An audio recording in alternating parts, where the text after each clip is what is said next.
un fenomeno abbastanza differenziato e radicato, e perciò ci deve preoccupare e deve mettere in condizione noi imprenditori di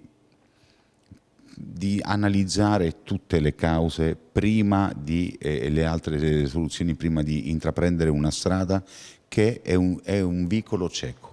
Cioè oggi la strada di rivolgersi a entità camorristiche oppure delinquenziali per risolvere i problemi dell'azienda è una strada che non solo è difficile da percorrere, ma dall'altra parte ti porta al fallimento e ti porta alla chiusura intima di ogni forma di tranquillità. Anche il presidente di Confindustria Venezia esprime la sua preoccupazione alla luce di quanto emerso dall'ultima indagine sulle infiltrazioni mafiose in Veneto e soprattutto dall'allarme lanciato dal procuratore Cherchi sull'omertà degli imprenditori. Chi è vittima di questi fenomeni, che io definisco e ho definito e continuo a definire, sono il cancro, e che ha ragione il procuratore Cherchi. Bisogna avere il coraggio che una volta che si è commesso un errore grave, ed è un errore è un errore senza ritorno, andare in procura e dire la verità.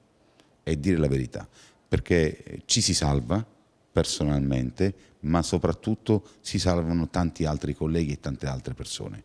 Noi lo dobbiamo, questo marciume, lo dobbiamo sradicare alla radice e dobbiamo fare di tutto per evitare che si radichi, ed è già radicato. Non abbiate paura, non dobbiamo avere paura. La paura più grande la dobbiamo soltanto avere nei confronti della nostra famiglia. Lo dovete sapere in maniera chiara.